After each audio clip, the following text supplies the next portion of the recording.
25 ವರ್ಷಗಳಿಂದ ಯಾರಿಗೂ ಸಿಗದೇ ಇರೋರು ಇವತ್ತು ನಿಮ್ಮ ಕೈಲಿ ಹೇಗೆ ಸಿಕ್ಕಿದ್ರು ಅವರು?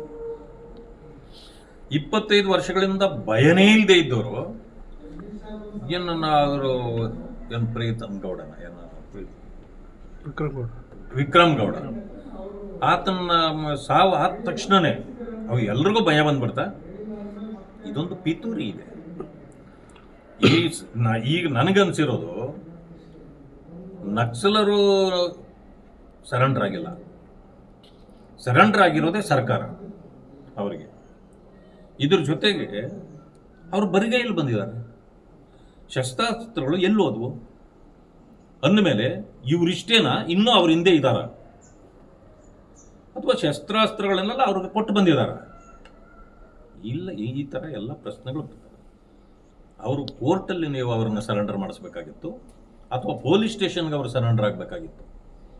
ನೀವು ಮುಖ್ಯಮಂತ್ರಿಗಳ ಮುಂದೆ ತಗೊಂಡೋಗಿ ಸರೆಂಡರ್ ಮಾಡಿಸ್ತೀರಿ ಅಂತಂದ್ರೆ ಏನರ್ಥ? ಅವ್ರಿಗೆ ಸಂಬಂಧ ಇತ್ತಾ? ಇವೆಲ್ಲ ಅನೇಕ ಪ್ರಶ್ನೆಗಳಿವೆ. ಇದರಿಂದ ಇವೆಲ್ಲವೂ ಒಂದಾದ ಮೇಲೆ ಒಂದು ಬರ್ತವೆ. ಅಲ್ಲಿವರೆಗೂ ನಾವು ಸ್ವಲ್ಪ ಕಾದಿರಬೇಕಾಗತ್ತೆ. ಈ ಸರ್ಕಾರ ಸಂಪೂರ್ಣವಾಗಿ ಭ್ರಷ್ಟರ ರಕ್ಷಣೆ ಮಾಡ್ತಾ ಇದೆ. ಭ್ರಷ್ಟಾಚಾರದಲ್ಲಿ ಇವರು ಕೂಡ ಇದ್ದಾರೆ. ಒಂದೇ ಒಂದು ಅಭಿವೃದ್ಧಿ ಕಾರ್ಯ ರಾಜ್ಯದಲ್ಲಿ ಆಗ್ತಾ ಇಲ್ಲ. ಇವರು ಕೇವಲ ಒಂಥರ ಇಲ್ಲೂ ಕೂಡ ಹೆಂಗಿದೆ ಅಂತಂದರೆ, ನಾನು ಮುಖ್ಯಮಂತ್ರಿನ ನೀನು ಮುಖ್ಯಮಂತ್ರಿನ, ಇಂಥ ಪರಿಸ್ಥಿತಿಗೆ ಇವರೆಲ್ಲನೂ ಇವತ್ತು ಕಾರಣರಾಗಿದ್ದಾರೆ. ಅಲ್ಲಿ ಯಾರೂ ಕೂಡ ಒಟ್ಟಿಗೆ ಸೇರಬಾರ್ದು, ಎಲ್ಲ ಪಕ್ಷ ಪೂರ್ತಿ ಒಟ್ಟಿಗೆ ಇರಬೇಕು ಅಂತೀವಿ, ಸರ್ಕಾರ ಒಗ್ಗಟ್ಟಿನಿಂದ ಇರಬೇಕಂತ. ಆದರೆ ಯಾರು ಊಟಕ್ಕೂ ಸೇರಬಾರ್ದಂತೆ. ಎಷ್ಟರ ಮಟ್ಟಿಗೆ ಇದೆ ನೋಡಿ ಇಲ್ಲಿ.